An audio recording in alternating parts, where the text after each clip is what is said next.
Hi, everyone. This is Britt and Bill back with another episode. And today we are so excited. This is my favorite content creator that I found and author that I found in the past year. And I hype up her work wherever I can.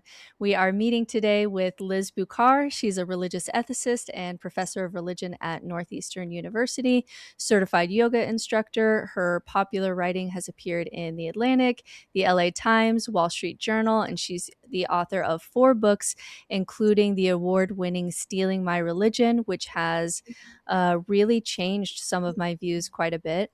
And the reason that I wanted to have her on is twofold. First, her Substacks have been going very viral lately, and she's growing on social media as a trusted voice in religious and spiritual commentary. But also, personally, when people have asked me what I would have done differently in writing my last book, the number one Mm. thing that I say is that I wish I would have found Liz's work sooner and done a chapter or at least a section on how to steal from religion more ethically, which I have been learning from Liz. And so I'm really excited to have her on. So, Liz, thanks for being here. And if you don't mind, just kind of tell us some of your story and how you got into studying religion. Okay, so thanks so much, Britt. I mean, you're such a great promoter of other people's work on social media. You're so generous with your sort of shout out to your large audience about my work. So I really appreciate you and our sort of budding online friendship in the last year.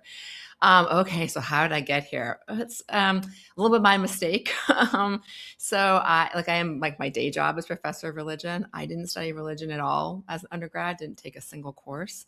But after college, I moved to DC and started doing social justice work, and a lot of that overlapped with my expertise at that time in South America and Latin America. I had lived in Brazil for a couple of years, so I was really interested in social justice work there. And the Catholic Church is a big player.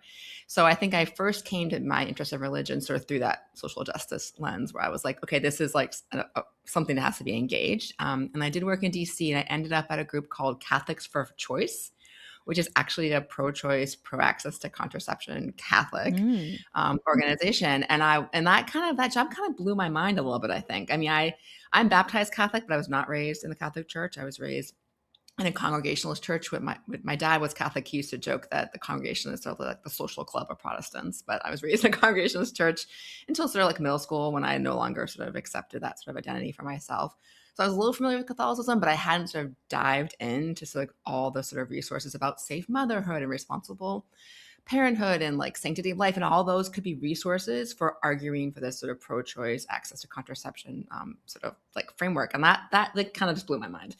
And so then it was kind of time to apply to graduate school, and I applied to law and public health and religion, because that's where I was working at that intersection. And I had no intention of getting a PhD in religion. I had no intention of becoming a professor even. My goal was to go back to DC.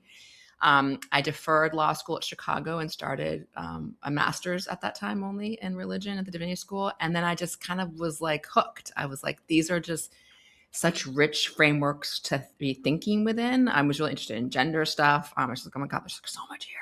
And then I quickly became a comparativist. So I started Arabic and Persian and started working in Islamic traditions. Anyway, I mean, this is already a long story, but I basically, when they were like ready, come to law school, I was like, nope, I'm going to stay here for the PhD. So that's like how I like by mistake got into the like kind of started the PhD program. But I think like my like interest in religion has also evolved. Like again, I think I went to graduate school with like religion is a little bit maybe of a problem in the world to be solved, or like a tool to do this sort of like social justice work.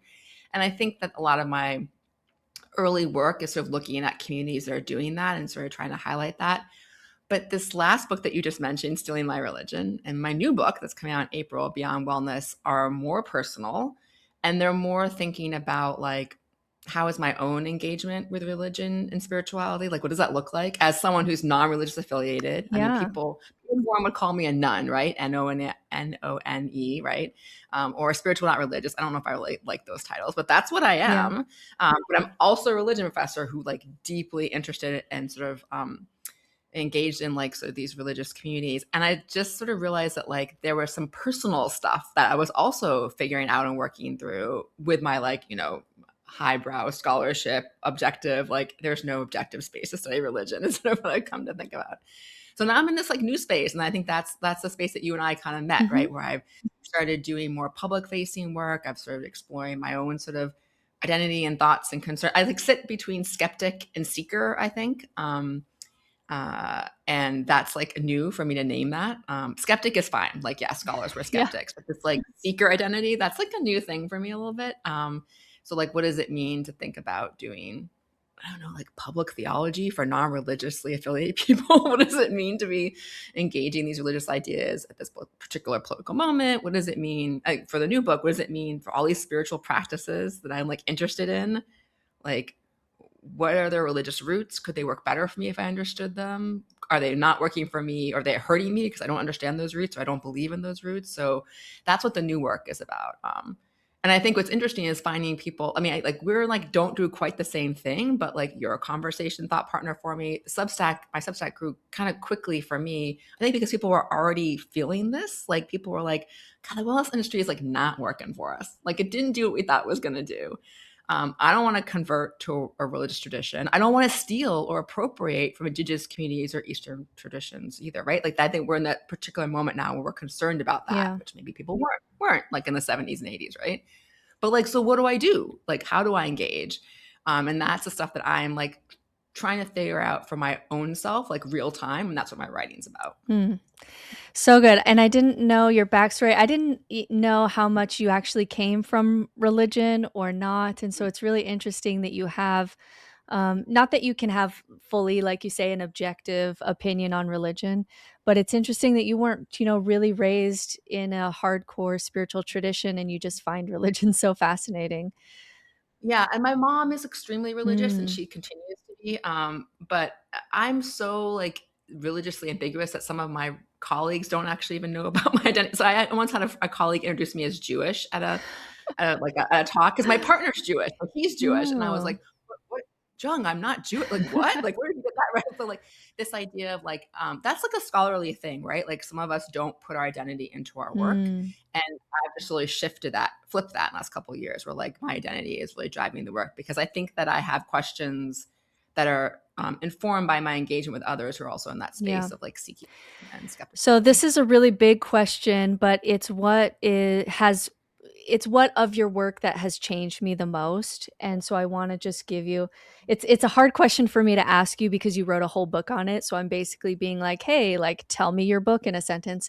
But Yeah. can you just speak a little bit to what you think secular people in particular are missing when it comes to uh when we're in this atheist, secular, agnostic space, we're always talking about there's a baby in the bathwater. In every podcast, you hear this phrase, there's a baby in the bathwater. How do we steal the good things from religion and do it in the Yeah. Yeah. secular context?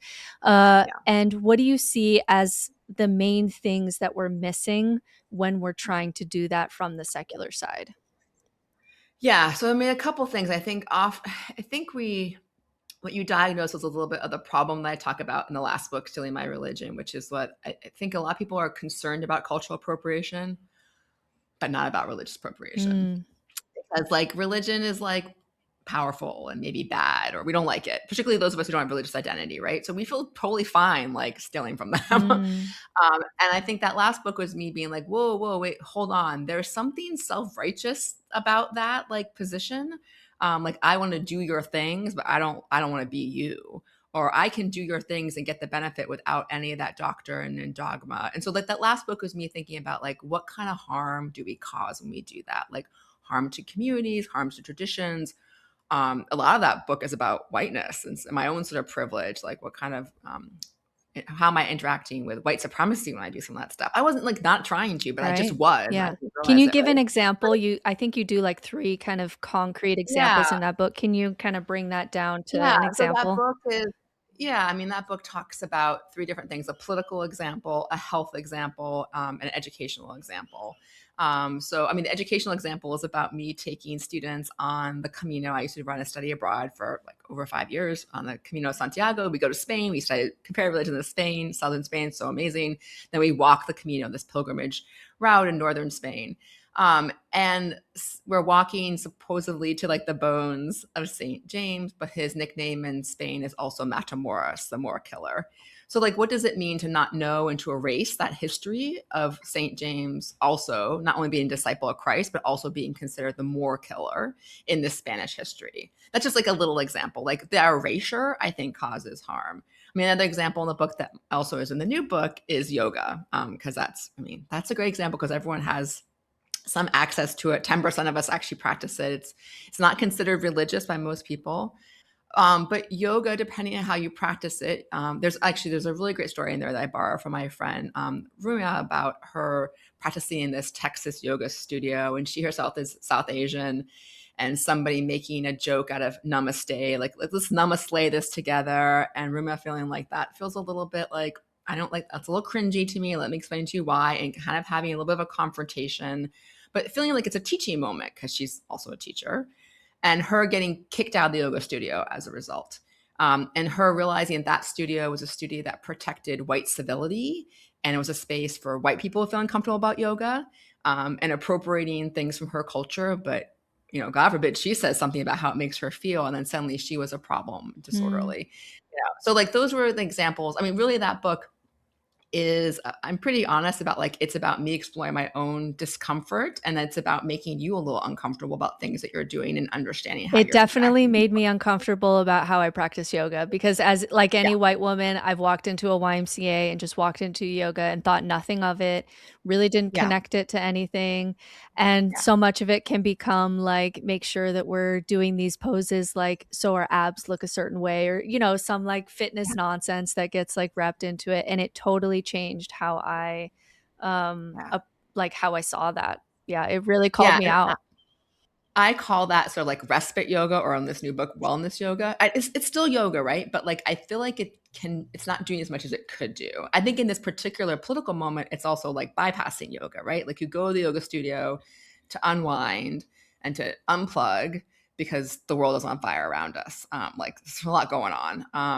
But it's like this retreat and it's this individual practice. So like you said, make your butt look good or your abs look good or whatever. And it's not connected to tradition or community or ethics in the way that, or a whole bunch of things were way that those traditionally those asanas were connected to a whole bunch of other sort of things, right? So this new book, Beyond Wellness, is sort of like, okay, fine, I made you all feel guilty. I made myself feel guilty, right? But like, what do we do now? Because I'm a teacher of religion. I don't want people to withdraw from religion and like I don't want to be another place where we're siloing each other. Like, well, it's not for me. I can't do it because it's connected to if you take yoga. And, oh, maybe it comes up in these like Eastern traditions, not just Hinduism, but a whole bunch of different Eastern traditions have these sort of like different lineages. Okay, well, I feel like that's like foreign and Eastern, so I don't want to engage in it. That's not what I'm going for. I want people to understand why they're drawn to these practices and realize that like religion is not just practices. It comes with all this other stuff, and that other stuff might be helpful. And that's really why the new book is called Beyond Wellness. I think wellness is too low of a bar. So you probably did your first YMCA yoga, and I did my yoga for decades as wellness yoga. That's what I was looking for. I was looking for the things that I'm being told now. What my BMI, I'm perimenopausal, right? So how much protein I have to eat. All these things are like wellness markers, right? Well, guess what? My wellness markers are on point. My lean body mass, it's good. My BMI, it's good. I'm not as I'm aging fine. That's not enough. That's like only one part of a fully human life. And some of this other stuff that we've just sort of left behind when we just took whatever the baby out of the bathwater or however that sort of metaphor plays out, right? Might be stuff that's useful for me thinking about real well-being, real human flourishing. So yoga is one of those things. And that the new book is not so much like, let's go find some ancient pure version of yoga and we will do that today and we will get all the benefit from it in this extremely devotional ancient way, because like first of all, that's impossible. That's not how religions work. They're like constantly shifting. There's no original thing that you're looking for. Modern postural yoga is a modern thing. You can't just find like one case of it that's more pure, more authentic. I know people want that. I get the impulse, but that's not what this book is about, because that's just not how religions work. But if we take seriously like the history of yoga in the West and we see like what was intentionally taken out of it, like what were we not shown? What were you not shown at your YMCA, Mm, right? Make it safe to be taught at the YMCA, which is, at its roots, a Christian organization, right. right? which is also super interesting. The YMCA comes up in another chapter about spiritual fitness. YMCA is fascinating. So what was taken out to make it comfortable for you, make it comfortable for me, or make it comfortable for my mom who learned how to do yoga and teach yoga in the 1970s? How was it? And how was that like a distancing from like Eastern traditions or new religious movements? And what kind of like maybe problems were there in that erasure? And what would it mean to take seriously some of that religious container? And yoga is a super complicated answer because I'm not going to be like study Hinduism and bam, you got it. I mean, if you want to really dive into religious roots of yoga, you have to figure out what type of yoga, what lineage you want to do that dive into. And again, it's not like resurrecting for me, because again, I want to stay non-religious affiliated. I think that's my lane. I don't think I'm like converting to something. I don't know. I love Rainn Wilson. Maybe he can convert me to Baha'i. I don't know. But like, I'm not planning on converting. Yeah, they don't allow women at the top and they don't allow for gay marriage. So I don't see you going There's there. a couple of deal breaker for me. I mean, I just wrote a piece about trust. I think trust is actually ultimate trust in something is also a deal breaker for me. But anyway, so I'm not trying to convert, but I do feel that I think about these religious traditions and all this stuff, like all this container that we kind of erased as the conversation partner that I want to have about like, how can this work better for me?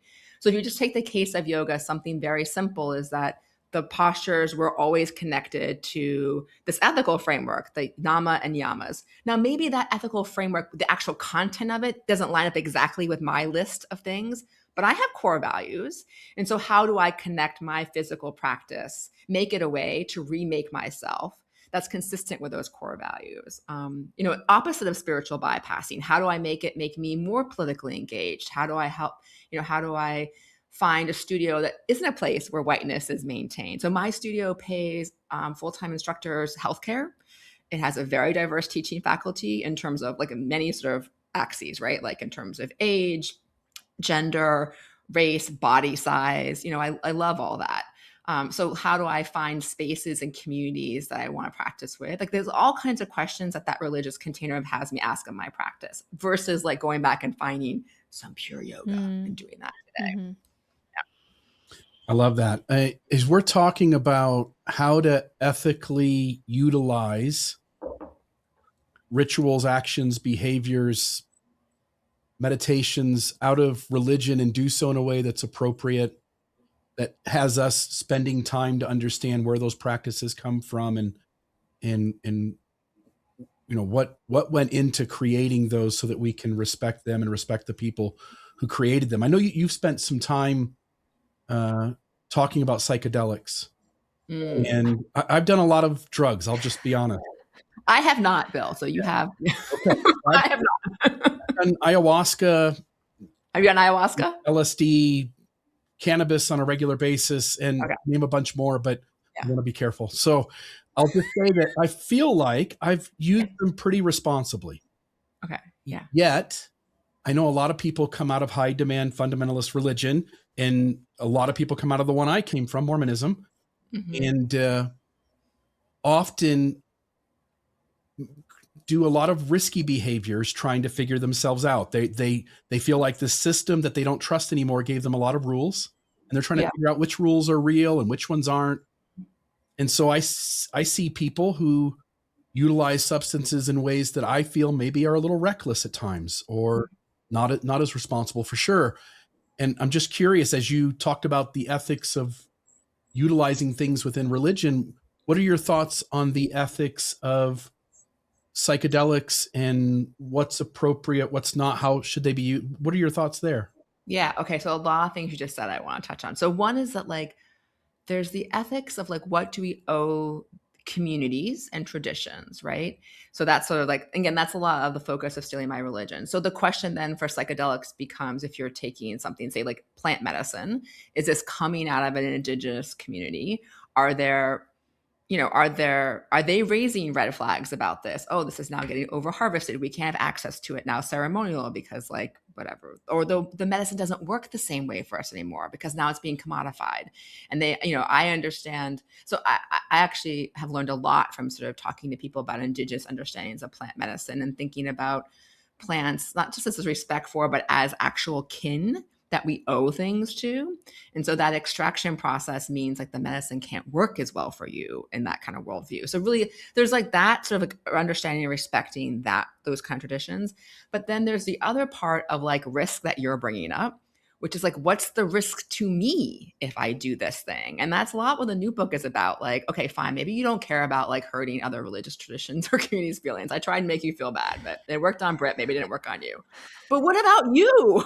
Because this stuff is powerful. That's why we do it. So you should know what the hell you're getting yourself into a little bit, right? Like, and psychedelics. So psychedelics is a chapter of the book. I am not someone who does a lot of drugs. In fact, I do not do drugs. I do not drink. I would make a great Mormon. I never really liked drinking because my dad was an alcoholic, which is also in the book. But I am very hardcore, like straight edge when it comes to things like not wanting to do drugs. I grew up with Nancy Reagan. She said, don't do drugs. I don't do drugs. I don't like to like break the law, like all kinds of reasons.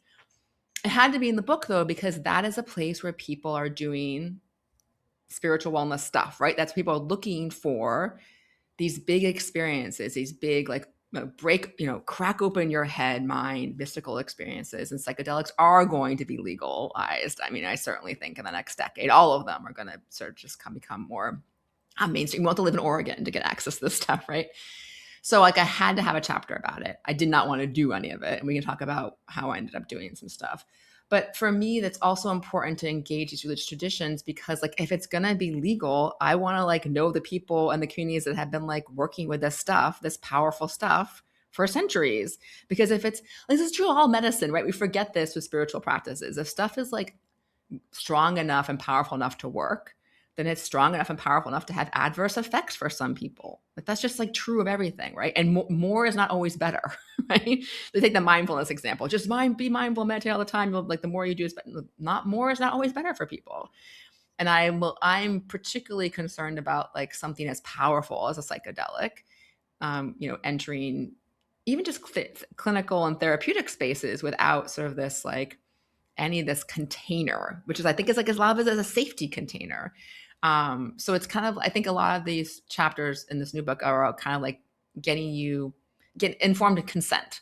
So I want you to know what you're getting yourself into because maybe you're doing a thing that you're like, shoot, I just completely cultivated a sense of self that eradicated a sense of self. And now I feel like confused and stuff that you write about, Britt, right? Like I've just created this existential crisis for myself by doing this practice that was meant to remake me in this metaphysical worldview that I just can't live with. It doesn't work for me. And now I'm, at the edge of the abyss or something. So I want people to know what they're getting themselves into.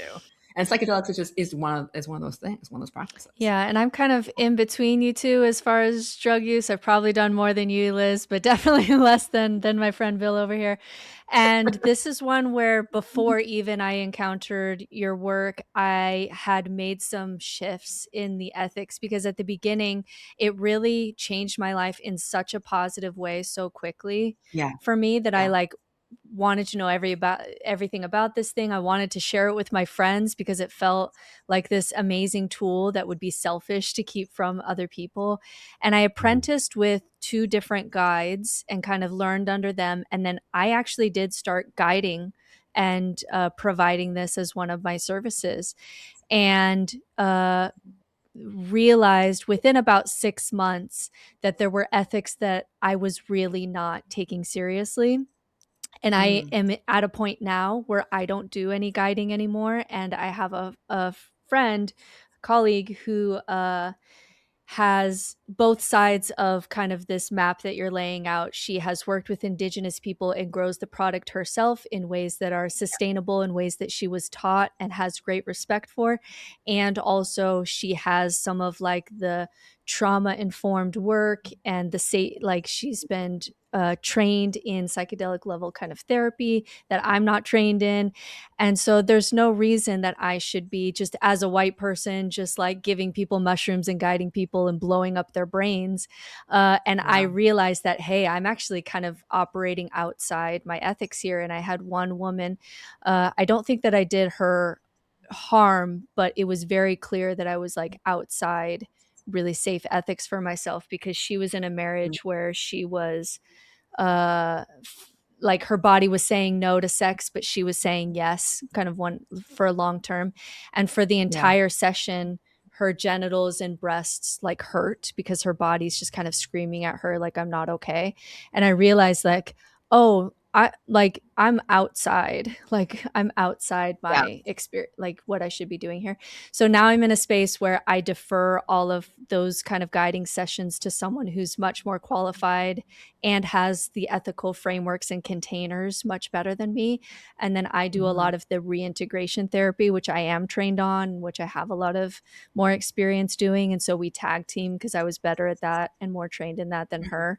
But I kind of had to like bump into some of those walls on my own and learn on my own that there are ethics here that like, especially as like white people deconstructing from religion, that like no one was really talking about. We were all just kind of like sharing these drugs with each other and not even trying to be unethical. Like we were just trying to help each other, but it ended up like ethical problems coming up that I didn't see sort at of the first. Wild West It right is now. the Wild Yeah. West.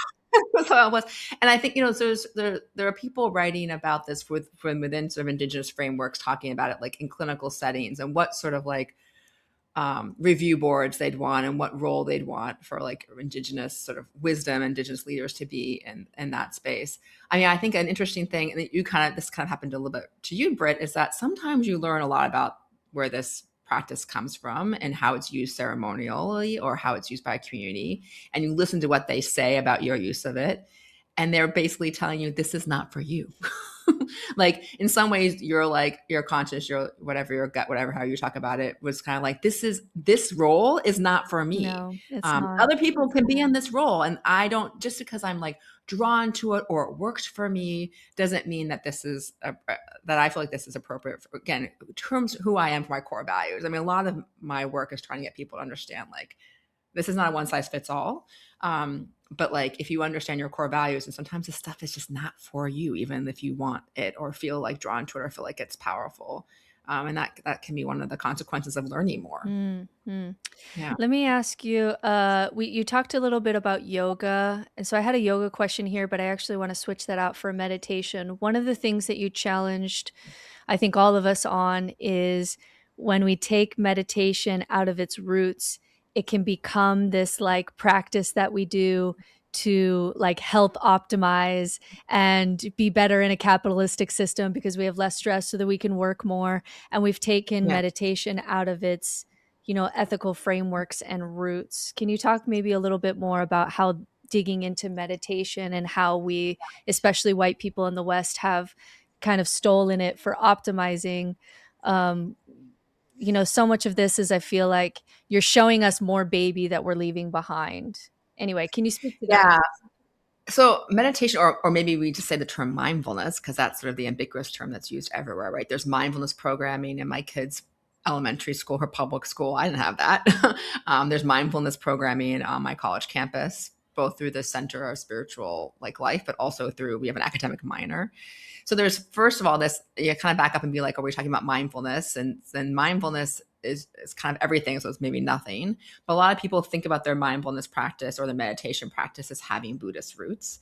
And that like narrative is really complicated because, first of all, it's not like meditation was a central practice of ancient Buddhism. It was like not something that even like monks did a lot of the time. So it's not like it's a core practice that we're like, oh, this is the heart of the Buddhism. So there's like things that have to happen throughout history for meditation itself, just to get elevated within different Buddhist communities. And I talk a little bit about that in that chapter. I mean, one of the answers is colonialism. It's a practice that they decide to sort of elevate and sort of give to laity without all the other sort of things that the monastics would sort of have to master before they would start doing this sort of powerful practice. So that's like the first kind of move that happened. And then when it came west, I think that sort of is I'm interested in sort of more near history, right? Where there's this move from taking versions of Buddhist meditation and saying this stuff is not religious because it works for people. So it can't be religious if it works for people. If we can prove, if the neuroscientists can prove that it's working, then it must not be religious. It must be accessible to everybody. and we'll put it in a biomedical sort of context, and we'll make it, that insurance can pay for it and hospitals can offer it, and you can get trained in it without any of that sort of religious worldview. So I just think the religious worldview is important, and partly because it may conflict and contrast with your secular worldview.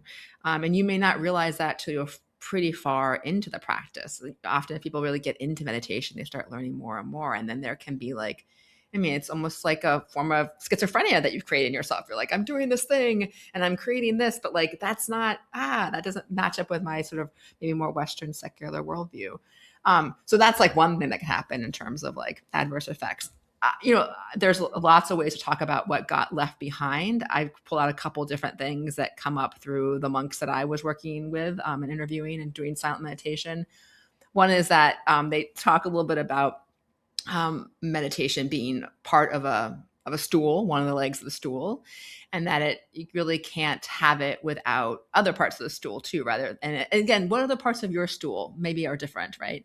But they talk a lot about patronage and but also ethics.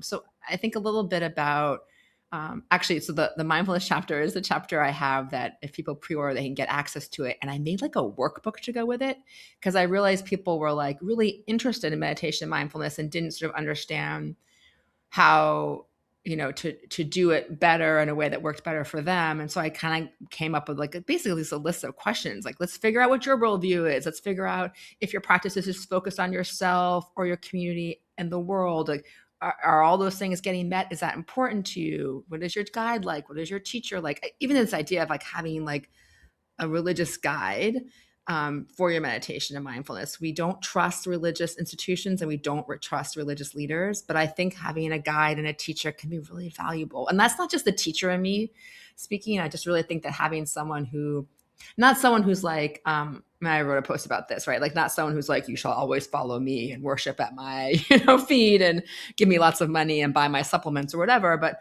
more someone who sees their role as like getting you to the point we no longer need them anymore, right? But like helping you get to that point.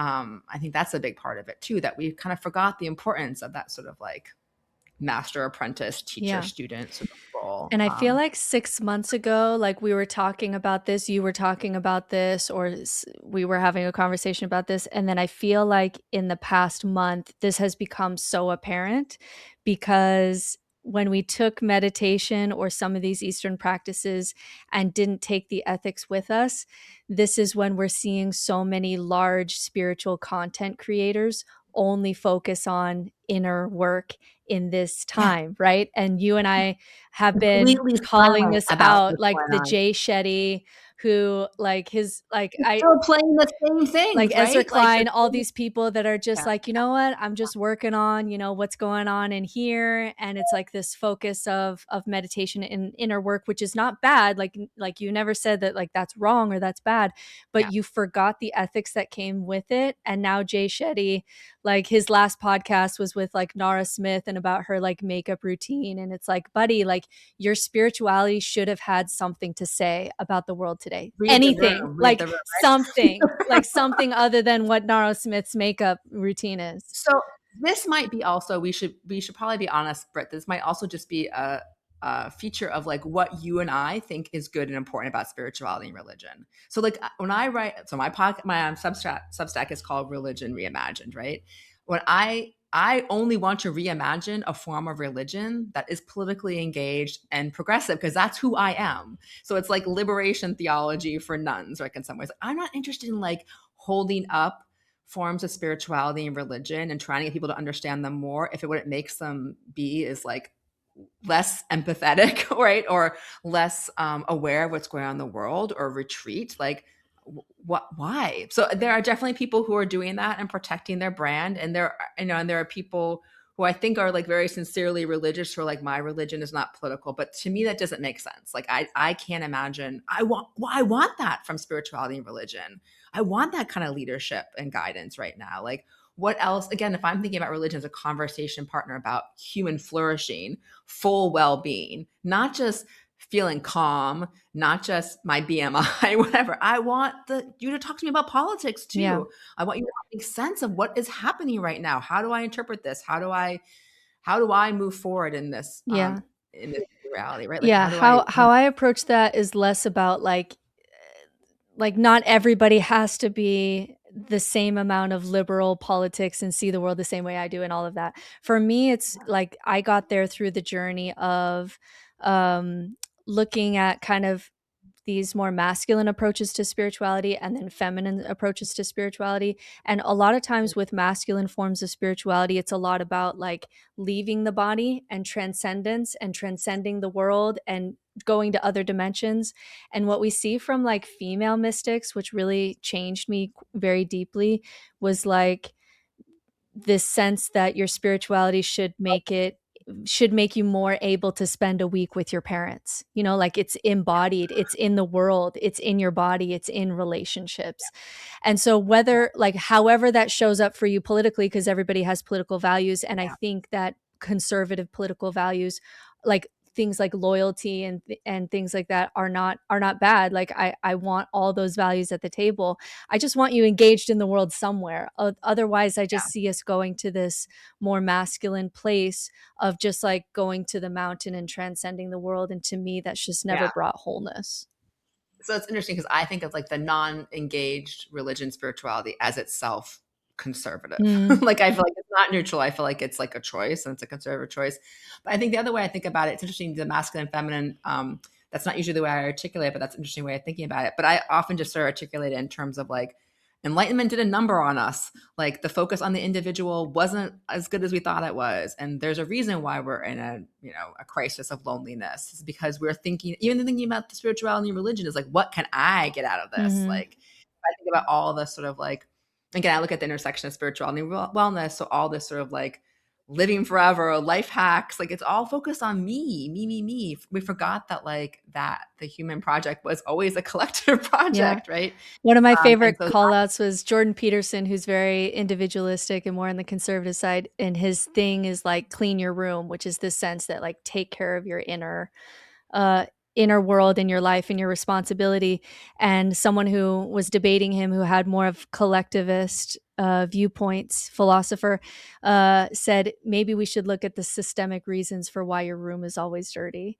And it was like yeah, this big point of like, oh, I see what like he finally kind of yeah, got like, oh, I see finally what you're saying there. yeah. I want to ask you a question about leaving religion.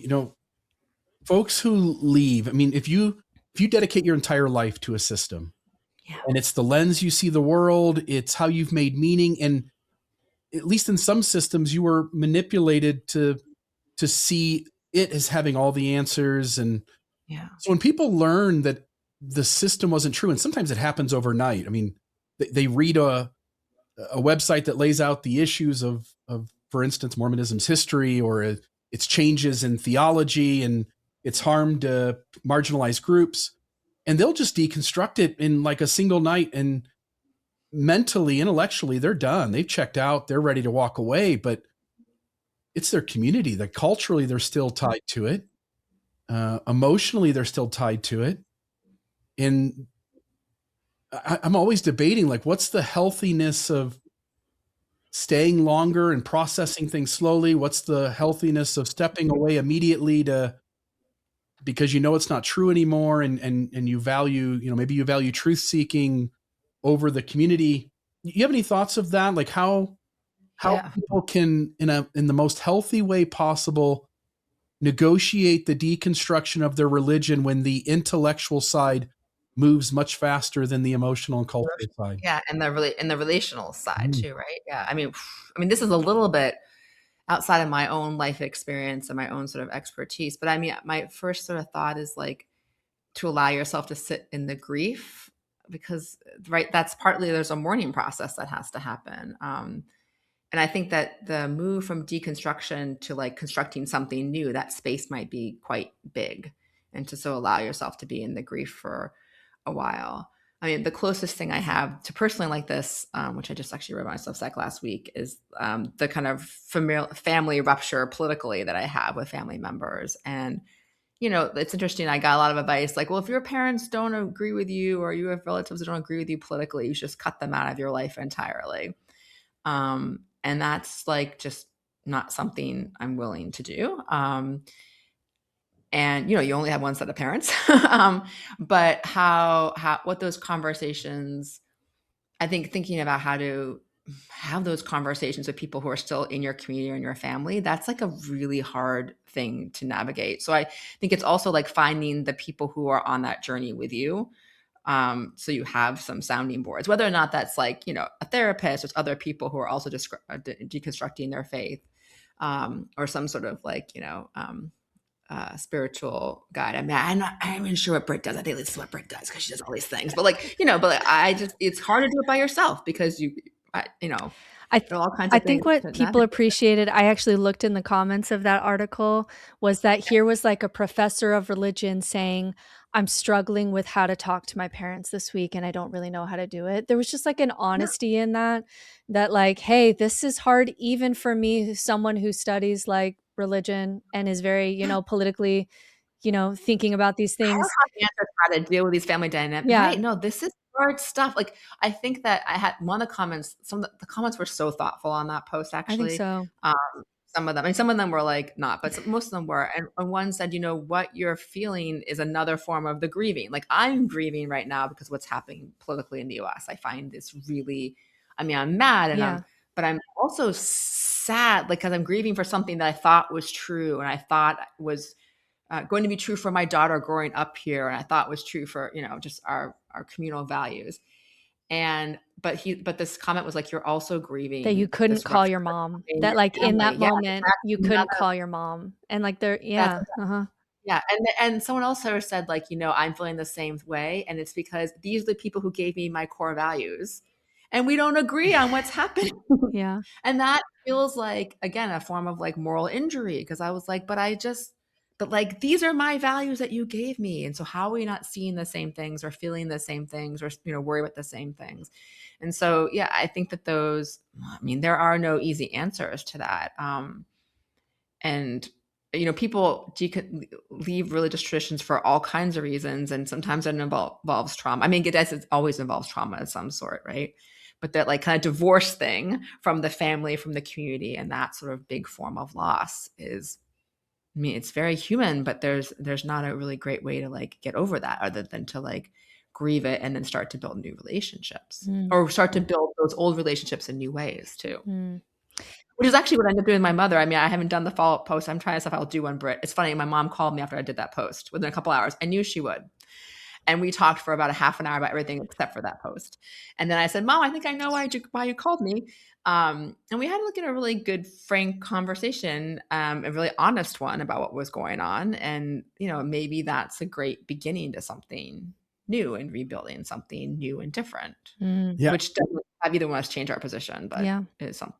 Yeah, I think we do have to learn to sit in disagreement somehow. And, we talk about it like the only way we can really all check our blind spots and reevaluate the way that we think about things and be open to changing our mind about stuff is to have different perspectives that are in the same room as us. And yet I think also, as you're pointing out, it's so difficult because some of it feels like, and I think in many instances can be real harm when you have to sit next to somebody who is just taking a position that you see as causing a detrimental effect in the world.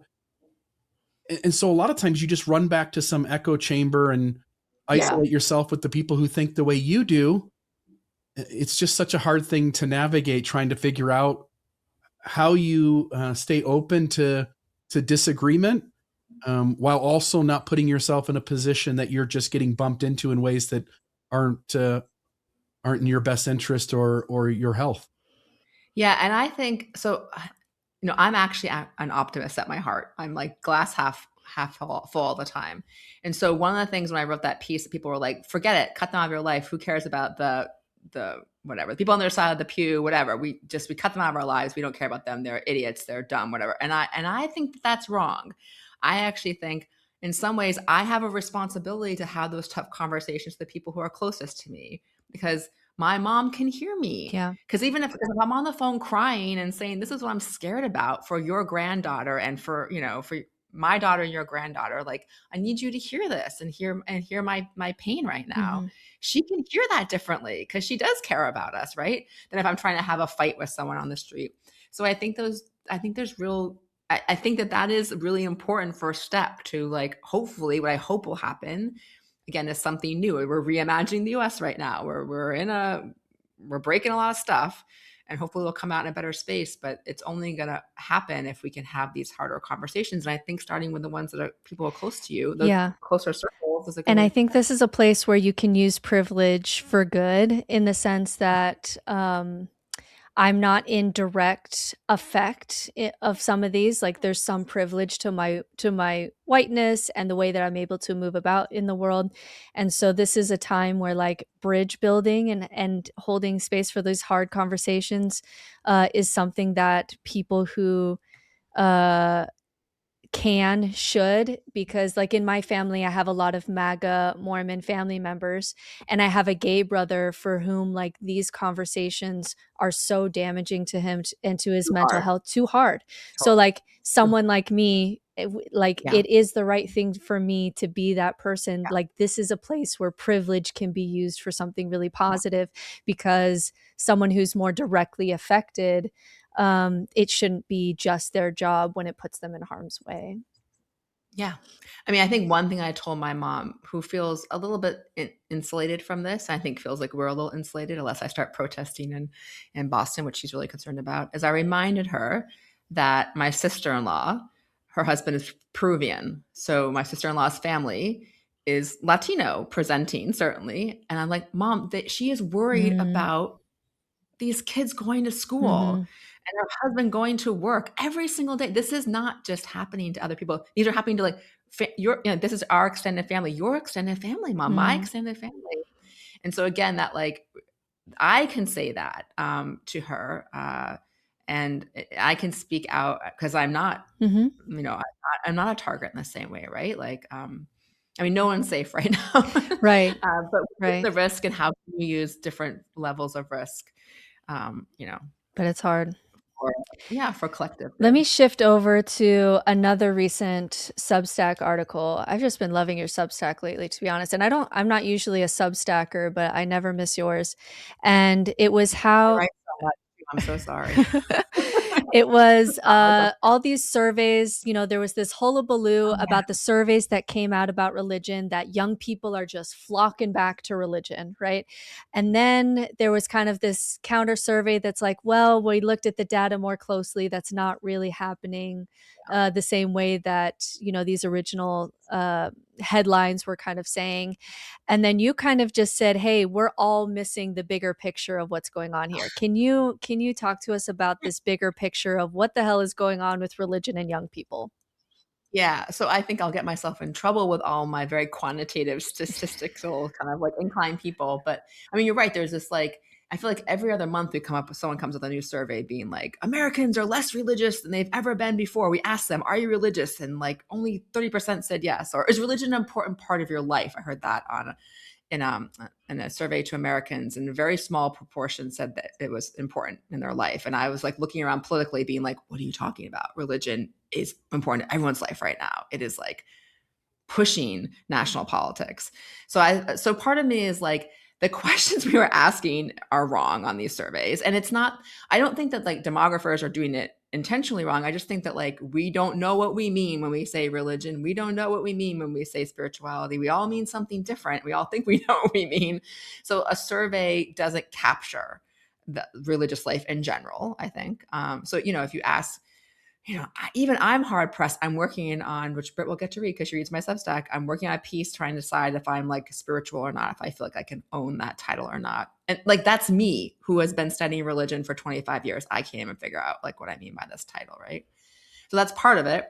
The other part of it is, I think we are looking, if I think about young people, I mean, this is also true for millennials and my generation. I'm my Gen X, but I think it's particularly true of the young people. Everyone's interested in, like, what's going on with them. I think we look at them, we're trying to figure out if they're religious or not, using sort of like a boomer definition of Yes. religion. Like, if they're not part of a church, they don't claim religious identity, then they're not religious. And I'm like, I mean, my students who don't claim a religious identity in, like, say, one of the big 5 religious traditions, they still are really, really, really interested in religion and really engaged in it. And Maybe they'd call themselves spiritual but not religious. Maybe they're just engaging in their practices. Maybe they're just asking the big questions, but they're not like they're not necessarily atheists, and they're not necessarily anti-religion. They just don't use the same words. And so you ask them a question of like, do you believe in God? They're like, I don't believe in your God. No, I don't believe in God in that way. But then if you start to like probe around it, so I just think like to get a sense of what's going on with young people, you have to sort of have these sort of qualitative interviews. I think there's a lot of things going on with young people. I mean, I think there is some move back to conservative, fundamentalist, sort of like more rigid forms of religion. And I think that makes sense because there are very black and white answers in those traditions. And when the world is chaotic, that's helpful to some people. But that's not the only place I see movement, right? I think that's particularly gender. That looks like that's more young men. But then I also see all this huge explosion in interest of what people like me, religious studies scholars, probably wouldn't even pay attention to, whether it's like manifestation or tarot cards or like looking at these like more kind of new age spiritual practices as really a way to like add not just life hacks, but like understand meaning and purpose and give, again, some framework to them, or find community. Like looking at these rituals for all kinds of different things. So I think you just see like, we don't know what Gen Z is doing with religion. And we keep trying to like say, oh, they're doing this. And like, I don't think that's right. I don't think we know yet. I think they're having this big experiment. And they're not going to call it religion. It's going to look like religion to those of us who study and are interested in it, but they might, just give up on that title entirely. This is always also true that like sociologists of religion, every couple generations or every generation, some will say religion is going away entirely. And this is never true. It just kind of reinvents itself. And I think that's what religion does. It's a modality for change. It helps us get through change, and it itself changes. And so, yeah, I just think we're asking the wrong questions when we're trying to like figure out what's going on with Gen Z. It's interesting. In again, the religion that I came from, we've got a social journalist, Jana Reese, who does a lot of research and folks who step away from Mormonism and people who stay. And just in the last month or two, tons of data has come out it really does depend at which angle you're looking at it. One is that there are a lot of the young adults who are stepping away. Mormonism is losing some degree, and I'm only speaking the United States, by the way, and it's happening in other countries too, but it also is growing in other countries. So I just want to keep this to just the US. People are stepping away, but also the people who stay, some of them are doubling down, which is a normal kind of brain thing that we do when we see sort of that threat. But even the ones who were staying, there was a large amount of them who were stepping back from the rigidity, the orthodoxy, the adherence to things. So they didn't see like wearing Mormon garments as important. They didn't care as much about drinking coffee or tea. So they show up every Sunday. They're more determined to be there. Their religious fervor to some degree is stronger, but their adherence to the things the religion says you have to do these things, it has pulled back. And so it really is interesting. Whatever religion it is, I think depends on how you ask the question and which angle you come at it. Yeah. And what that cohort is doing then is changing what becomes central and core to that religion, right? To that community. Like certainly showing up, like you say, every Sunday becomes the important thing, not wearing the undergarments. I mean, in general, what the surveys are seeing is that we just have a general distrust of institutions. It's not just religious institutions, all kinds of institutions. And so they're like picking up on that, right?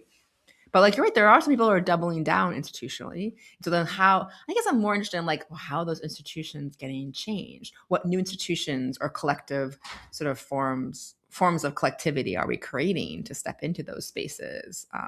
Or will we be creating the next sort of decades that come? Like what Bill said, it's been really interesting watching Gen Z redefine it, because in my generation, this idea that like, oh, I don't wear Mormon garments, I drink coffee, I'm still Mormon. Like Gen Z's claimed that for themselves. And as a millennial, I'm like, wait, you can do that? Like we never got a sense that like as a generation, we didn't, that wasn't a thing that we could do. And so it like the data is almost sometimes for us older Mormons like was really interesting to look at, like, wait, you can do that. But I mean, the Yeah. thing that I love about them is when I look at these, like the seekers, right? I have to say I have like sort of this bias against the like 1970s, 1980s sort of new age seeking, where I just felt like a lot of it was appropriation. A lot of it was focused on the individual. But when I think about the Gen Z or my students who are interested in this stuff, like they're really concerned about those issues of justice and appropriation. They don't want to do it in that kind of harmful way. There is this sort of like um, authenticity what they're doing, but I also think urgency given the time they're growing up in. And that may be why we see so much different things happening. It's kind of different responses to the real difficulties that they're living through. Yeah. And something for me on social media that gave me a lot of whiplash was that in school and in these academic spaces, we use this term religion like so loosely. Like the definition that we were really working with when I was in theology school is religion is how you orient yourself in the universe. And it's just that everybody does it. And so Buddhism's considered a religion and astrology is considered a religion. It's just, hey, you've got to have some rituals and meaning and purpose, and how do you make decisions, and however you orient, we're just going to call that religion, because it's really hard to define this word that has meant so many different things over tens of thousands of years. And then when you go on social media and I say the word religion, you get that pushback of like, oh, Buddhism's not a religion. I'm not religious. This isn't religion, because it's very specific to like religion is only like if you're a nun in Catholicism, like that's religion, right? And so I have to be almost careful with my language. And I'm almost trying to, especially with atheists, trying to get them to inhabit more of the religious space, but I have to do it in a sneaky way sometimes, because if I call it religion, they'll just say, oh, all religion's bullshit. It's all bullshit. It's all indoctrination. And then I have to like almost be more, okay, well, let's look at the science of ritual. Let's look, and I have to like find these backdoor ways back into, hey, there's some things here that would be really good for you that we're leaving behind in the modern conversation. It has such a PR problem. It does have a PR problem, yeah. I mean, well deserved, right? But like, it's really hard for those of us who work in that space to be like, but that's the word that describes what we're talking about. So I'm gonna play and see if I can use spirituality the same way. But spirituality has its own baggage, so we'll see. Yeah, it's something I think Bill here has kind of been at peace with the term atheist mystic. And I'm trained as a spiritual director. And so I've just kind of called myself an atheist spiritual director, just to say like, hey, I'm pro spirituality. There's a lot of things here that's great. But if you want to like, just for aspects of trust, I'm not talking about that capital G God that your grandma talked to you about. You know what I mean? Like I'm not a fan of that. And that's kind of how I've made peace with it. But I'm curious for your next piece to see how you're going to land with these words, because all of them have a lot of baggage. I have no idea how they all do have a lot of baggage. But I mean, I think there's a question of like who you're talking to too. Like you're saying, like when I'm talking to like my colleagues in religious studies, I would not use the word spirituality, because to them, spirituality is just a branding exercise that we use to describe the parts of religion that we're more comfortable with in this particular, historical moment. But when I talk to like my students or the general public, spirituality does feel different, qualitatively different to them than religion. And so I want to meet them where they are. I don't want to like be like, no, your term is wrong. You got the term wrong, right? So sometimes I also just call myself a spiritual atheist, just because that's confusing. And then like, thank you. Now you're gonna ask me a follow-up question, and then I can give you like 2 pages on it. Right. So sometimes I do that on purpose to make you confused so that I can explain, because the language in the space is so hard. Right. I mean, that's where I try to do the spiritual skeptic thing, right? Like I am like critical of places where religious logics are hidden and are showing up. And I try to like highlight those and be like, hey, by the way, this is all based on some like messed up, bad theology. That's what's going on over here. And that it just became so mainstream, you didn't see it. So I do that work, and that's sort of my most skeptical work. But then I'm just trying to figure out how to talk about the seeker stuff, the stuff that like wants to like, take more of the positivity and personally apply it to my life, I guess, and to my communities. Yeah. Britt and I were talking before we jumped on to do this conversation, and we were talking about how humans have this just natural thing they do where when they see something they can't explain, they just immediately jump into some supernatural magical explanation for it. And if we see things that we can't, quite get at, it looks strange to us. Again, humans 10,000 years ago looking up at the sky and seeing these flashes of light and attributing the stories and narratives and myths that we did to them. And on the other hand, systems capitalize on magical thinking too, and sometimes at the expense of causing harm. The unhealthiest of religions sort of sabotage our propensity to attribute magic to things. And so I'm just curious, like, it seems like maybe there's some benefit for us humans, social cohesion, structure, of having myths that we unite over. And those myths don't always have to be involve magic, but in an age when we're sort of stepping away from religion to some degree, we've got the internet and AI here now, and we can ask questions and get answers in such a fast amount of time. Any thoughts you have on like how much magical thinking we keep, or how much magical thinking we should get rid of, and what the benefit or the harm is in either side of that coin? Yeah. Oh, that's such an interesting question. So if I think about one way I used to describe my relationship to like my Protestant upbringing was that there was a moment when I believed in the magic, and then I didn't believe in the magic anymore. And I just couldn't be. And I kind of like grieved that. That was kind of cool to believe in the magic of, like, if you talk about the narratives, right? To believe in the magic that the narratives told me, the myths told me like had happened. Just like when you discover that Santa Claus is not real and you're like heartbroken. So there's something whatever, like kind of sweet and beautiful about that. I think I've thought a little bit about magic. So again, Gen Zers love this idea of magic. And I feel like magic is a lot in the sort of spiritual practices that are really popular right now.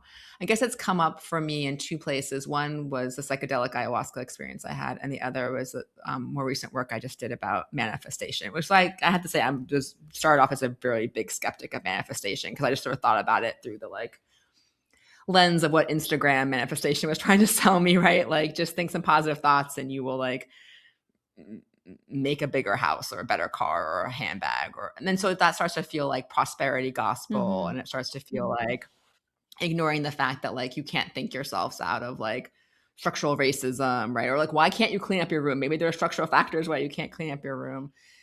So that form of magic I feel like is problematic. But then, the more I like learned about other forms of manifestation practices, like in community, where really it's about that process, that the magic is the process of in community figuring out what it is that you really care about and what your core values are. And then it's like this light bulb moment, and then you try to align your life to it. That magic seems really, really positive and really helpful to everyone.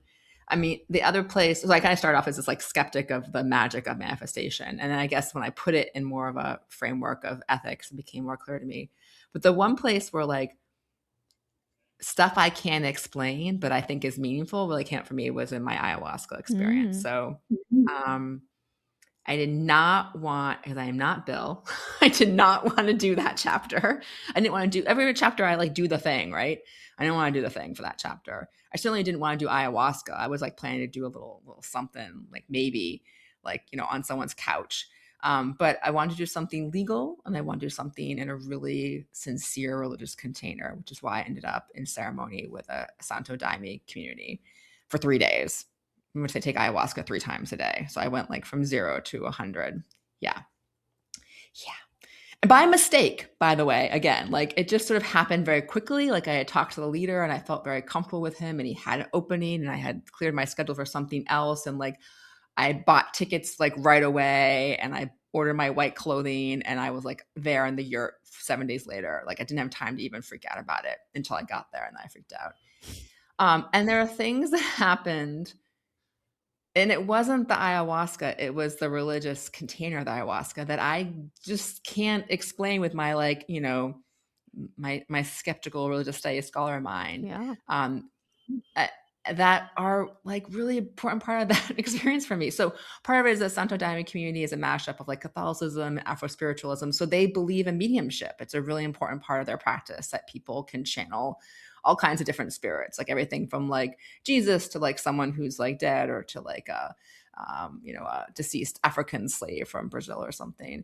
And so I'm in a yurt ceremony with people who are mediums, who understand themselves to be mediums, who are channeling spirits.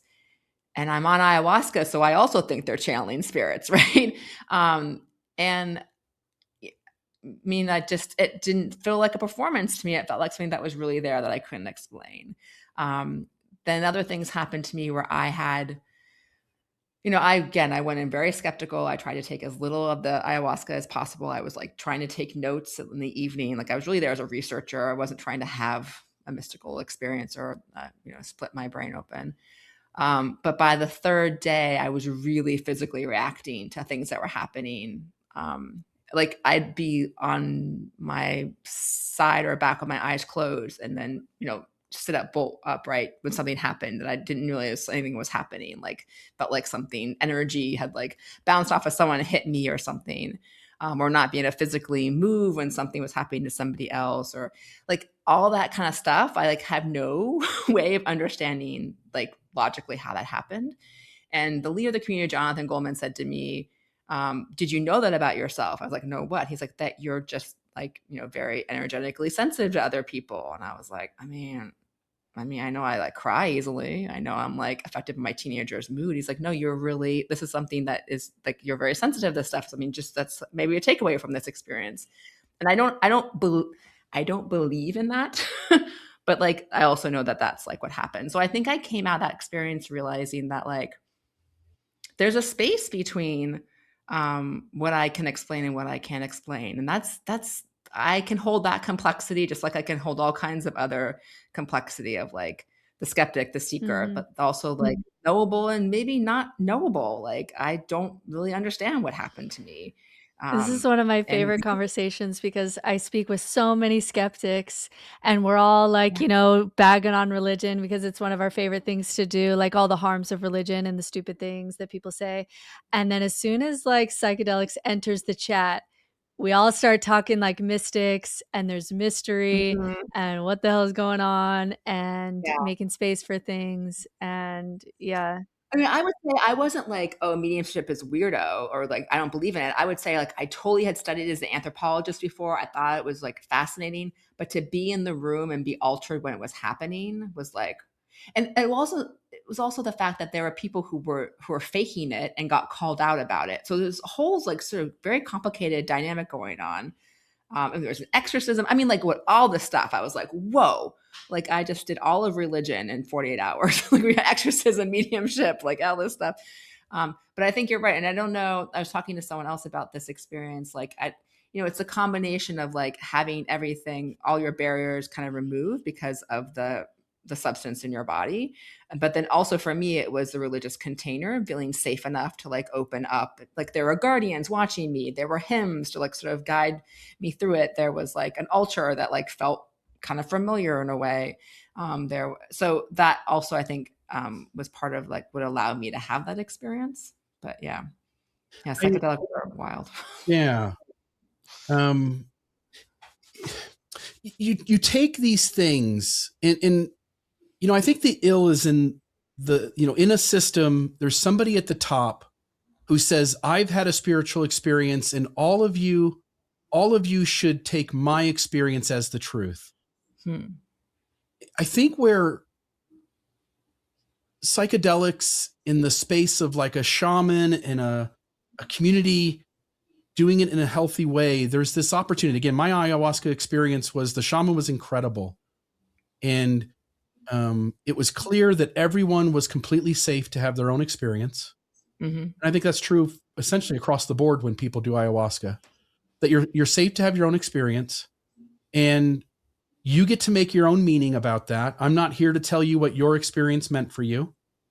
And then we got together the next morning to integrate that. So we all sat around in a circle and everybody had plenty of space to just talk and to share what they experienced, the meaning that they made out of it, so that all of us could collectively learn something from everybody as well, Mm-hmm. but in such a way that nobody was in charge of telling us what any of it meant. And I think where religion gets off track is where it imposes on the collective what these experiences mean. It denies access to the experience, so only the leaders of the tribe get to or the system get to have that experience. And anytime you have something that's different, and again, I'm often speaking about high demand fundamentalist religion because that's what I deal with all the time. There are healthy religions out there, or at least healthier for sure. I'm just curious maybe what your thoughts are about if we could create healthier religions that really allow people to have their own space right now. figure things out. Anyway, what do you want to think about that? So, I mean, I think even though the story you just told, it wasn't like the teacher, the shaman, the guide was important to that experience, right? So for me, I think that there's a knee-jerk reaction against that sort of like leadership and that hierarchy, but I think that sometimes can be valuable if it's somebody who's actually quote, a good teacher versus like a false prophet or whatever, a charlatan of some sort. I think that's part of the secret sauce. For me, what made me feel safe in that year, again, I'm crying hysterically before I had to take the first serving of ayahuasca and was my nervous system was deregulated the entire time. It was just sort of a mess. But I felt safe, not only because there was this leader, but because there was a community that I felt like had seen it all before and knew it was coming. So that experience that they could share. There were literally guardians. There were literally 4 people sitting by the door of the yurt watching, who were also in ceremony, taking the ayahuasca, who I felt like were watching, make sure I was safe. But the other thing you said, though, Bill, I think is interesting in terms of like forcing an interpretive framework on it. The interpretive framework actually helped me for the Santo Daime community sort of ceremony, because so I think there's a difference between thinking about ayahuasca as a drug, an experience that you'll have, and medicine and a sacrament. So this community that I was with thinks about it as a sacrament. It's a really different way. And I couldn't quite get there. I like kind of got close to thinking about what that could be, but I couldn't quite. I think if I accepted that entirely, I would have had a really different and maybe much more even more profound experience. So I think some of that interpretive framework is helpful, can be helpful. I don't know how to build a new religion, and I don't think that one size fits all in any of this would really work, but I don't want to give up the idea of leadership or the interpretive framework. Yeah. I think that's either, but really the community is important too, that there was a community here. There's a shadow side that we don't talk about a lot, which is if you only have your own experience and intuition without any guidance or someone to bounce ideas off of, or someone who's been down that path a little bit further than you, that there's a shadow side to that too that we're not talking about because we're so focused on the shadow side of religion. I just have one kind of follow-up question and then we'll wrap it up here.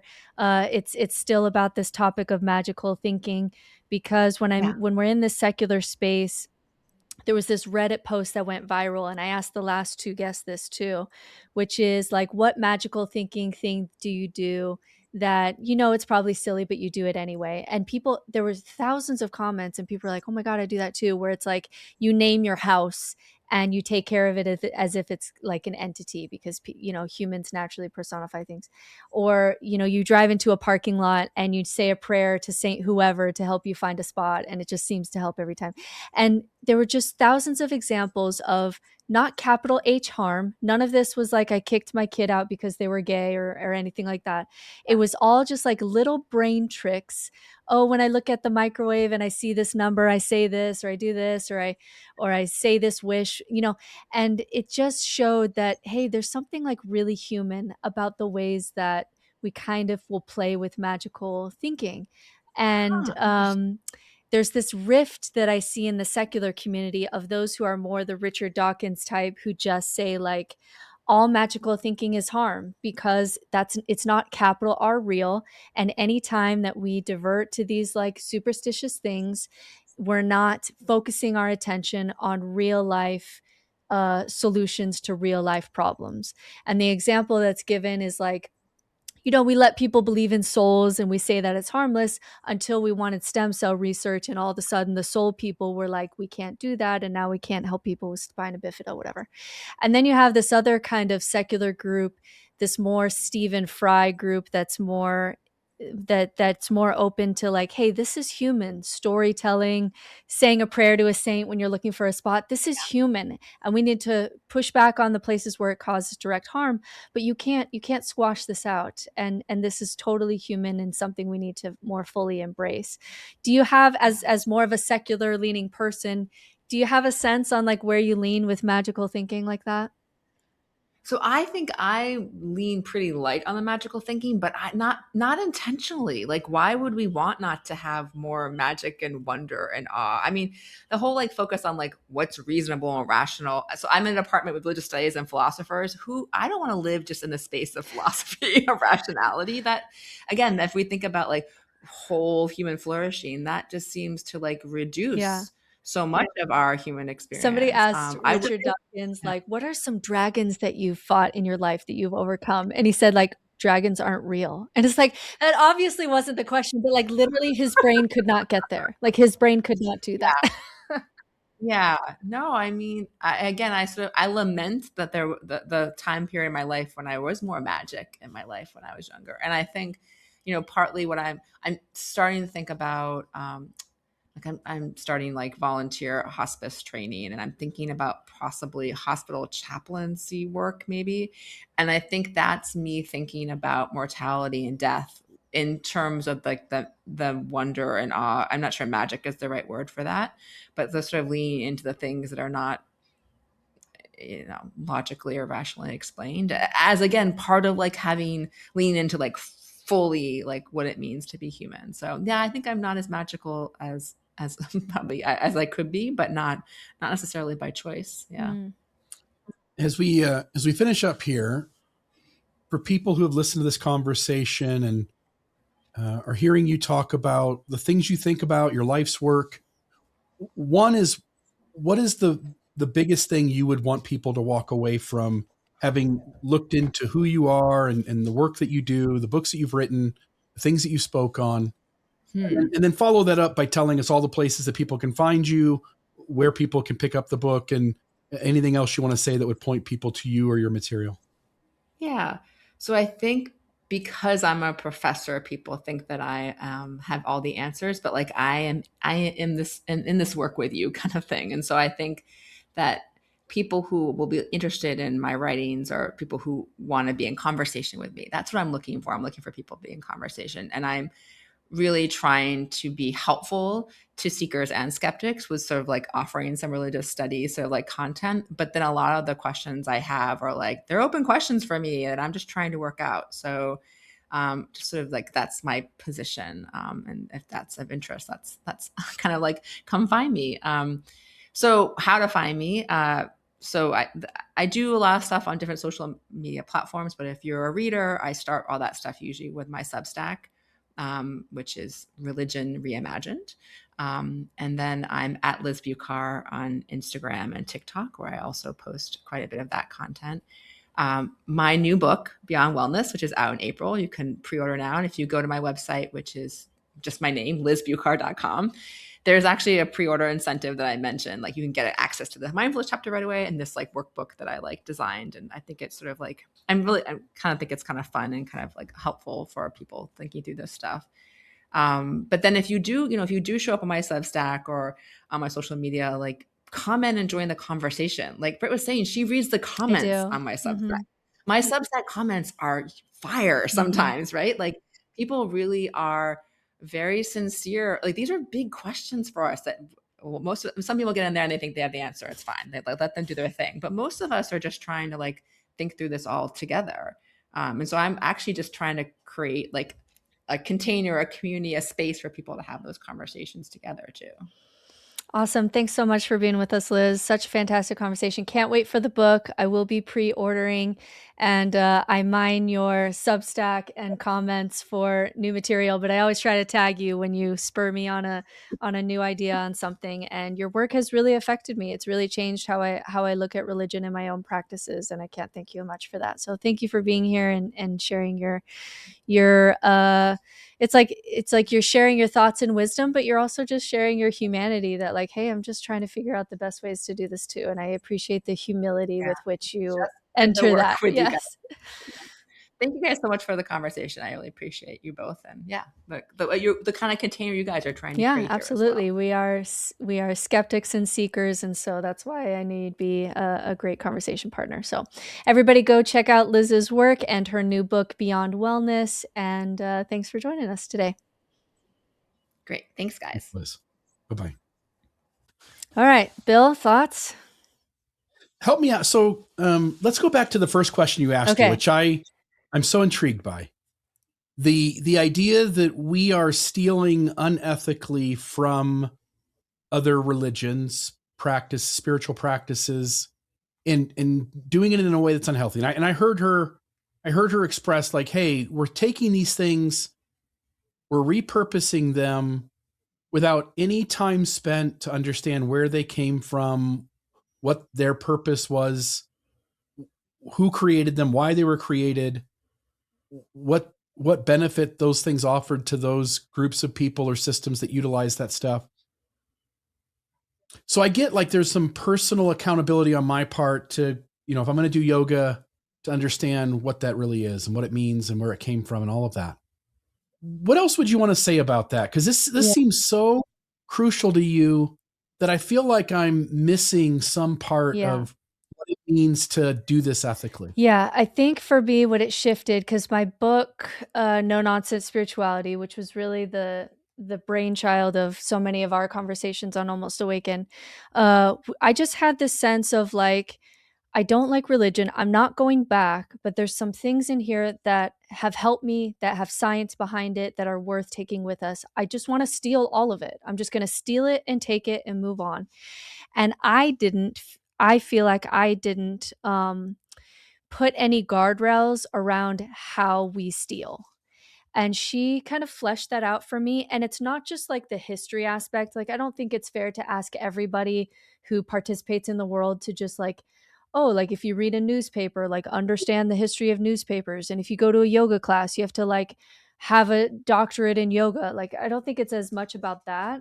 I think it was more about really understanding that when you're stealing from something, what all that is. Because if you steal just psychedelics without a guide or a container for it, now you can start seeing things like psychosis because you've stolen something without its container. If you steal yoga without the container of ethics, it becomes white girl fitness yoga, and you're missing something that could be really helpful for you. If you steal meditation and just put it on an app without the history behind it or some of the ethical containers behind it, now it just becomes like a tool for capitalism instead of like what it really could be for you, which can help you a lot more than just like being productive in a capitalistic environment.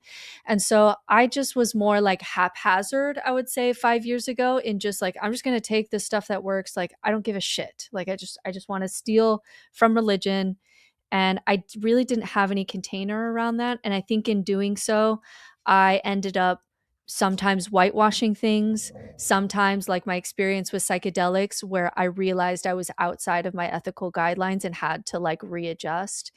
And for me, like her container, like when you read her book and she goes into this at length, it really shows you that there are more or less ethical ways to steal from religion.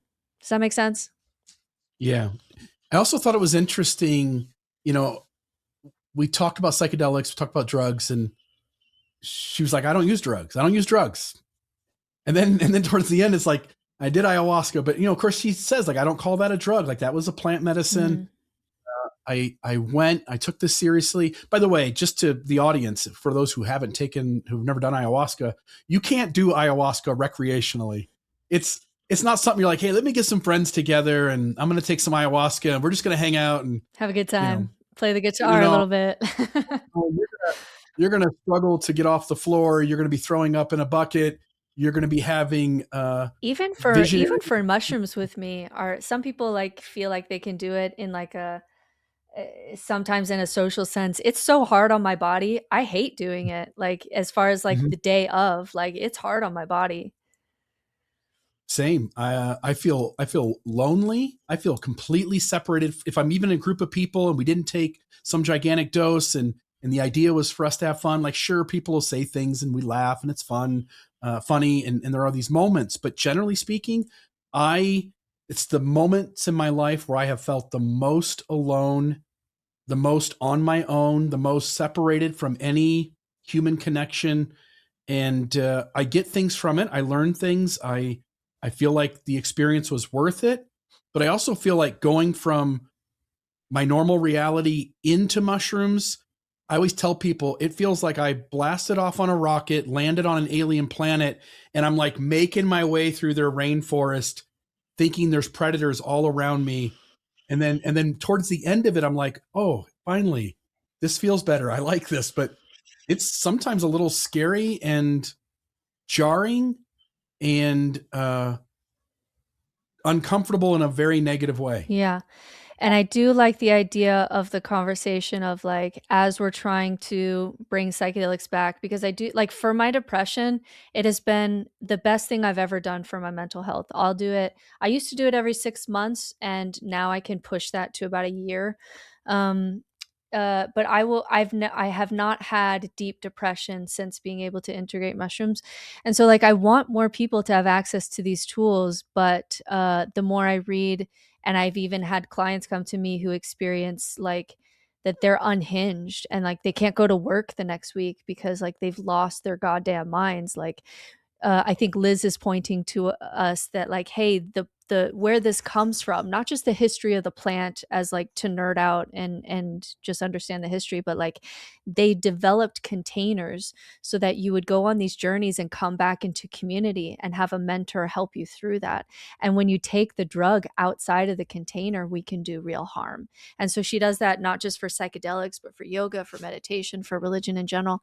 And I've learned like some ways that I can be more ethical because I am a fan of stealing from religion.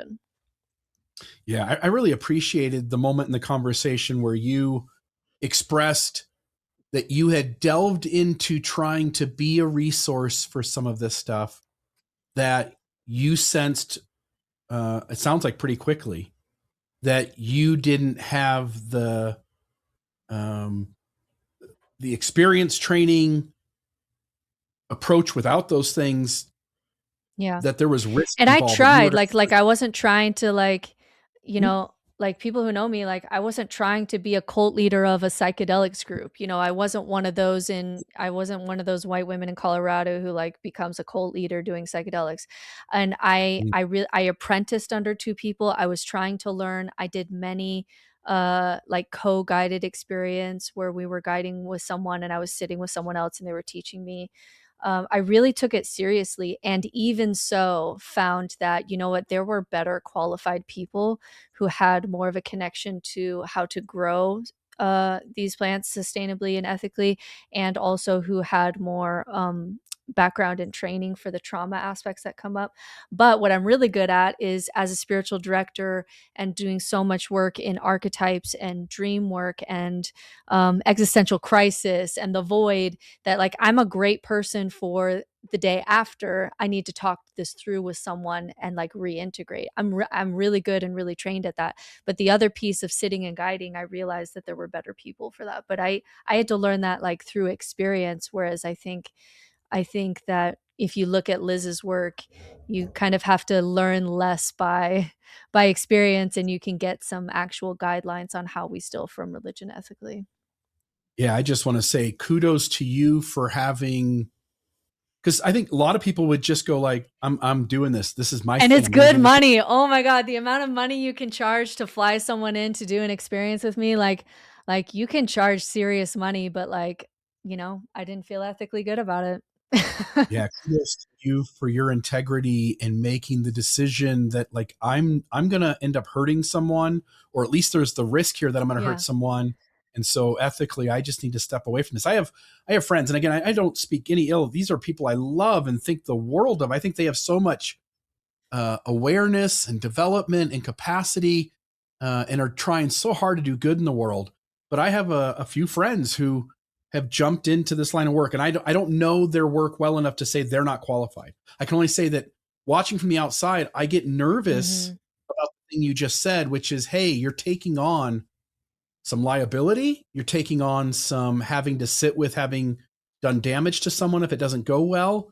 I'll share this little story, and it's sort of separate from this, but it gets the point across, which is, and maybe I've shared this before with you. Maybe I shared it recently. I don't remember.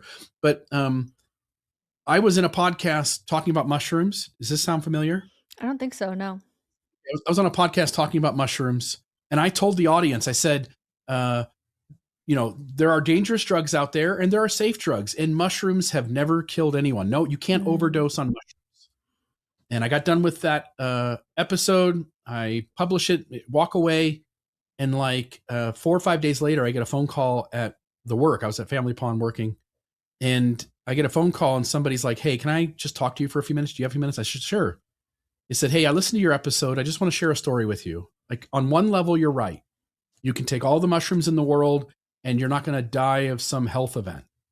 But we have a son who was just a normal kid. Yeah. And he did mushrooms once and he had a pretty good experience with it. So he decided to do it a second time. And his mind fractured. Yeah. And he had what we could only call a psychotic breakdown.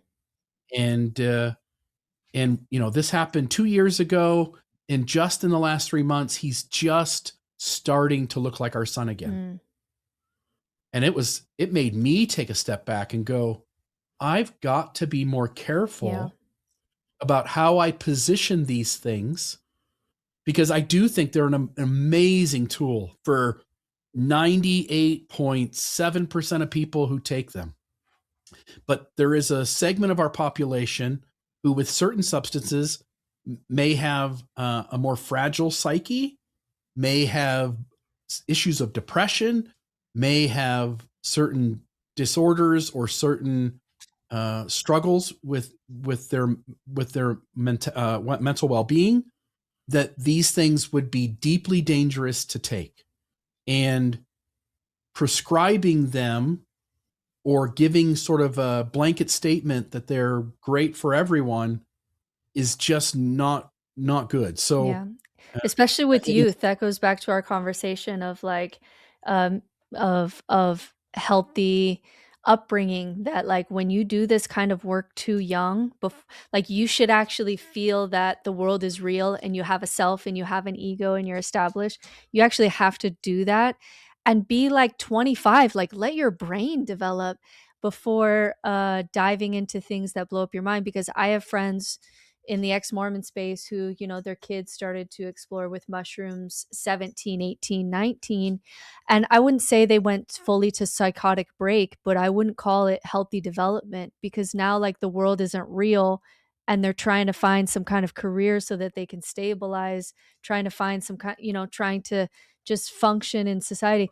That tends to be better when this goes back to what we've talked about with ego work. Like it tends to be better to have some safety and security before you go on tinkering with your own brain and blowing it up. So yeah, it's interesting. And I think she's the best voice that I've found for speaking to stealing from religion with the container that came with it. And like, she's been the best voice for that.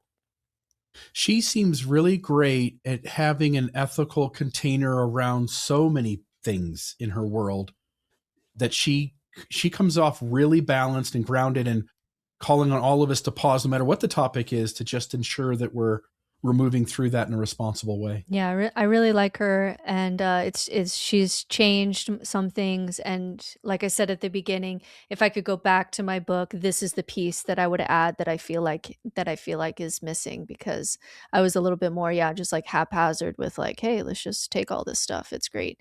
So yeah, and yeah, with mushrooms, I've seen some things that have made me more open to mystery. I've seen so many positive changes in people's lives, including my own.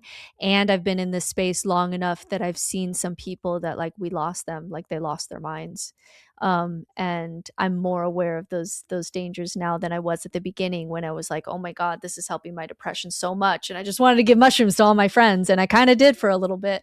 And I've learned since then that there's more ethics to consider there. Yeah, not to take this topic much further, but I'll just note I've got friends who, even just taking something like cannabis, have had what I will call some sort of seizure, or become very not really aware of the world, sort of just frozen. I've seen people become extremely pale and what looks like they might be on the verge of a health event. And so I do think with any of these things that folks just do need to be extra careful. And so sort of I'm saying this to the audience, which is, as we had a conversation around those things and some of the benefits of them, be extra careful about what you choose to do. They always have this kind of precursor of, talk to a doctor before you do this. Yeah. thing. And I'm not a doctor. Like, so like the person that I refer people to now has much more experience. She actually worked with, the VA and with veterans and PTSD and how to make sure that they're in a good mental state. And she'd ask about history of schizophrenia and if they're on SSRIs. And like, that's what I'm seeing good guides do. And, the ones who are more inexperienced, and no judgment, because I fell into this too. Like, I wasn't asking some of those questions that I should have been asking. And like one of my very first ones, I didn't even like it didn't work because they were on an SSRI and I didn't know how to ask. Like, that's how irresponsible I was when I first started. So yeah, super interesting, but it's just made me look at things a little bit better. In fact, my best friend, who she had never had marijuana or a gummy, and I really like that from time to time. It helps me to get silly, which is really good for me because I'm not a very silly, I'm not really a funny person at all. I'm just kind of I'm more of a broody type. And I just wanted to like just laugh and be silly, because it can be so fun and words get so funny and all of that.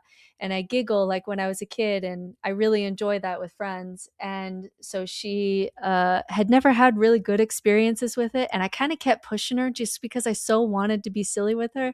And she ended up trying with a different friend anyway. And she ended up calling the cops because she got so paranoid and freaked out that she ended up calling 911.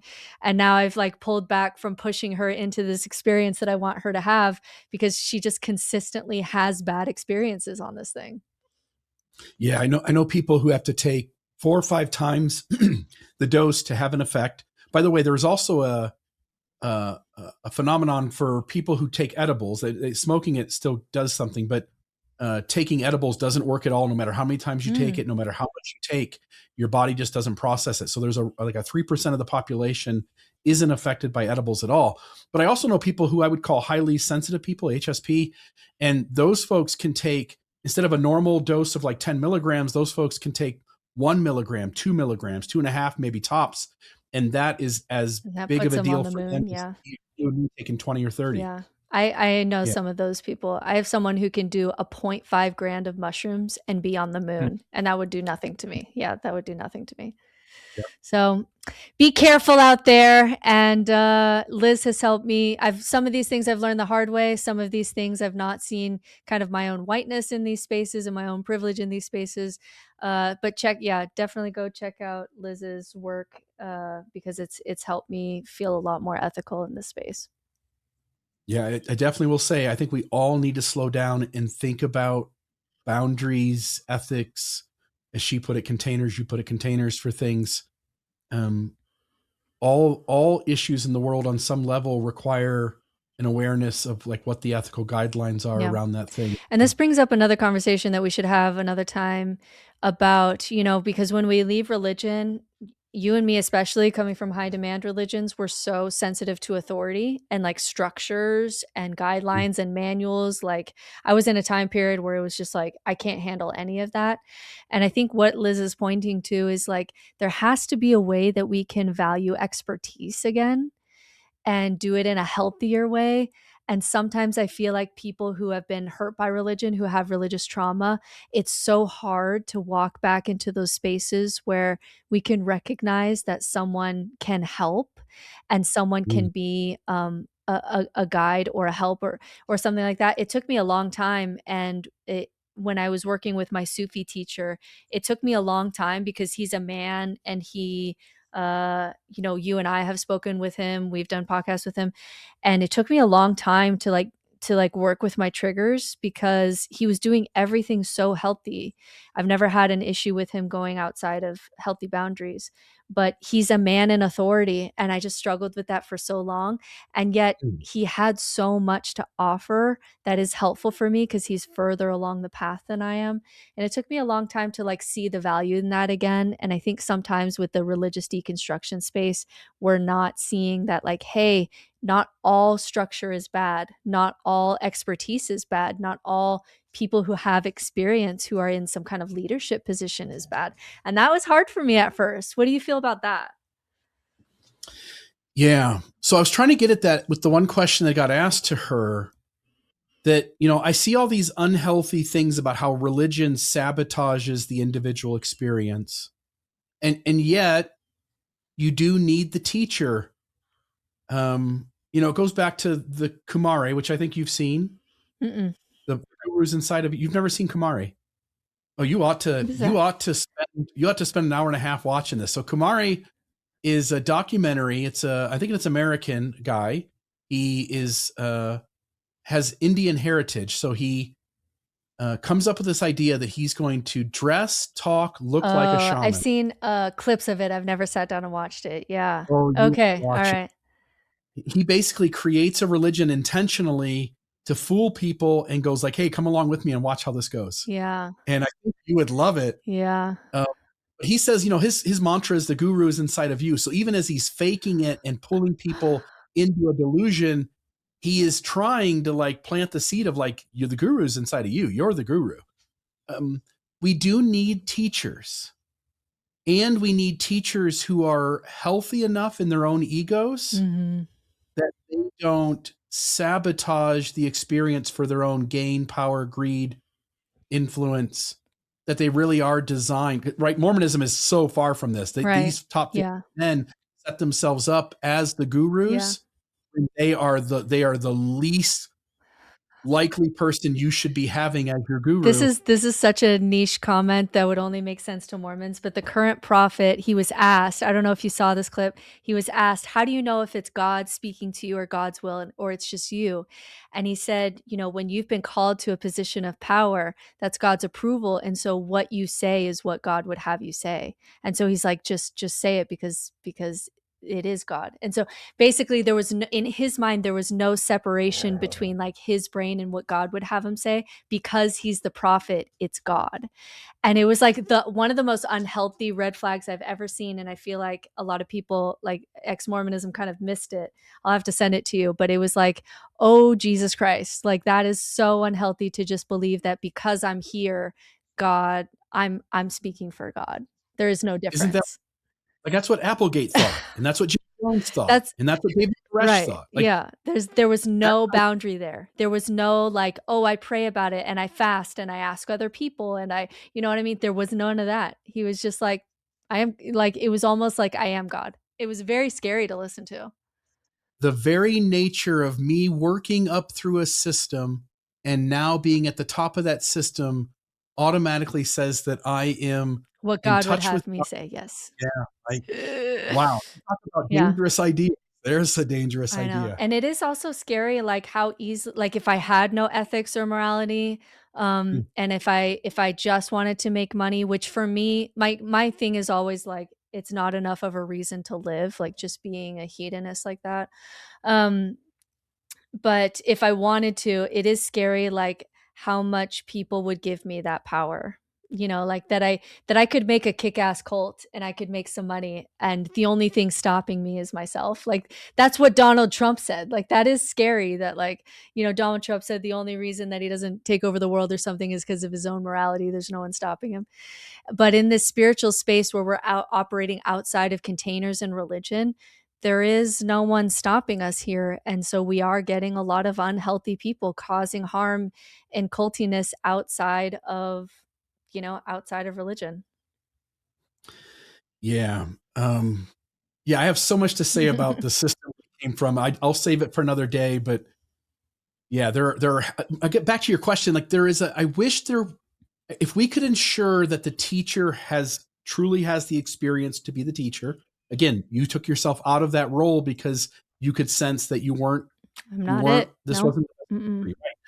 So if we could just ensure that the person has that ability, and that they are, again, that they're going to treasure the individual experience also, while also trying to put a container around that experience, then I think it'd be beautiful. And I think we do need those people. We need people at the heads of spiritual systems who know how to do that. My fear is that I know enough systems where that isn't possible. Yeah. And in the healthy systems, I can see people edging towards trying to do things for their own acclaim or for their own power and influence. And so I'm just so skeptical of religious systems, spiritual systems being trusted in the long run to do that almost all spiritual systems, if given enough time, will at least for a season turn on the people they're supposed to help and actually do harm to them. Yeah. So much more to go into. We'll save it for another time. And just to let you guys know what's coming up next week, we're going to be talking about Pluribus, which is a show I really, really liked and loving this. By the way, Bill did this like off to the side in like 5 seconds. It was anyway. Which I like because my hair is kind of the same length as hers. I think it worked. So we're going to be talking about Pluribus, and this is one where I think we're going to disagree because sometimes our different values will disagree with each other. So I think we're going to have some fun debates with all the ethical concerns that comes up with this. I'm super excited. The week after, we're going to be doing Conspirituality, which is a pretty big platform talking about the intersection between cults, conspiracies, and spirituality.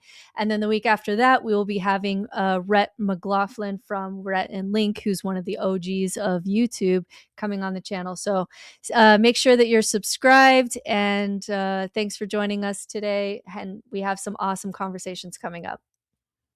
Awesome. I can't wait till next week. You mentioned hedonistic. I might be a little more You're hedonistic. more hedonistic than I am. You're much more in your body than I am. Like you've always been, even just like with physical touch, like being like a way that you give and receive love, even just like in a non-sexual context. Like maybe it's like, I'm being tested for autism, and maybe that's like an autism thing for me, but that's just not for me. You've always been more embodied than me. And so I think it's going to lead us to different conclusions in this one, which I'm excited for. I'm sometimes more excited for when we disagree because we just agree on so much, because we've just influenced each other over the years and had this long form conversation. But anyway, it's going to be awesome. Yes. Make sure you tune in for next week. Yeah, so folks, you won't want to miss it. Tune in for our conversation around Pluribus. You've been listening to Britt Hartley of No Nonsense Spirituality. And Bill Reel from the Almost Awakened podcast. Together, we explore what it means to grow beyond belief systems and find meaning after deconstruction and outside of religion. Britt has a master's degree in theology with a focus on the future of American religion and works as an atheist spiritual director, helping people navigate life beyond faith. And Bill is a somatic trauma-informed coach and certified leader holding a level 7 diploma in strategic management and leadership. He helps people through faith transitions, deconstruction, and personal growth. You can find Britt's courses, coaching, and her best-selling book, No Nonsense Spirituality, All the Tools, No Belief Required, at nononsensespirituality.com. And you can find Bill's coaching, support groups, and podcasts at awakenandthrive.org, resources designed to help you awaken and thrive in the second half of life. Thanks for listening.